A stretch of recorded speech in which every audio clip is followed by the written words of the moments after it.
আপনি রাস্তায় হাঁটছেন বানরের মূর্তি নিয়ে, বানরের সাথে আপনার কি সম্পর্ক? বানরের সাথে বাঙালি সংস্কৃতির কি সম্পর্ক?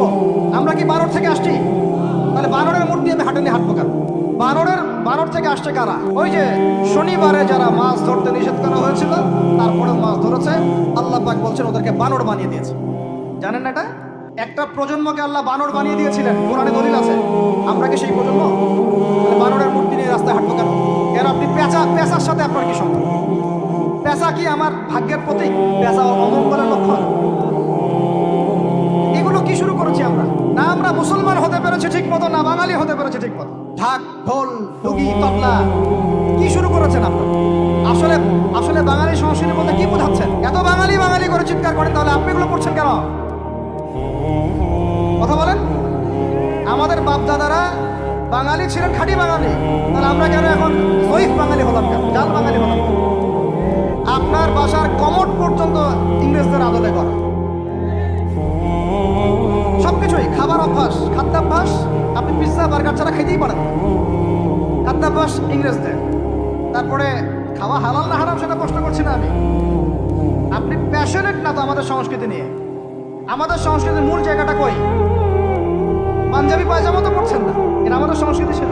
সংস্কৃতি দেখেন, সংস্কৃতি কি ছিল আমাদের বাপদাদাদের যুগটা চলে যান।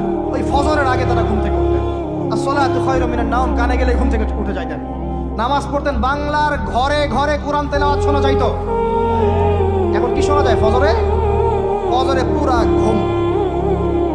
প্রথম কাতারে আপনি যে কটা মানুষকে পাবেন তার মধ্যে 90% দাঁড়িয়ে থাকা যুবকদেরকে আপনি পাবেন। এরা ঘুমাচ্ছে রাত 3টা-4টায়, 3-4টা পর্যন্ত এরা ফেসবুক, ইউটিউব, টিকটক এবং মেয়েদের সাথে হারাম অ্যাফেয়ার। এই ছেলেরা কি আদতে বাঙালি? এরা কি বাঙালি? না আমরা মুসলমান হতে পেরেছি ঠিক মতো, না বাঙালি হতে পেরেছি ঠিক মতো। যখন ইংরেজ বিরোধী বিদ্রোহ চলছিল না, তখন বাঙালিরাও কবিতা লিখেছিল হিন্দিতে। আপনারা তো এগুলো হিস্ট্রি পড়েনও না। তখন তারা বলতেন, একটা স্লোগান দিতেন, সরফরোশি কি তামান্না আব হামারে দিল মে হ্যায়, দেখনা হ্যায় জোর কিতনা বাজুয়ে কাতিল মে হ্যায়। বুঝেন না এই কথা? আমাদের মনের মধ্যে এখন সরফরোশি কি তামান্না, স্বাধীনতার চেতনা আমাদের মনের মধ্যে এসেছে। দেখার বাকি আছে জালেমের বাহুতে কত শক্তি আছে। আপনারা এখন কাজী নজরুল ইসলামের কবিতা পড়েন না।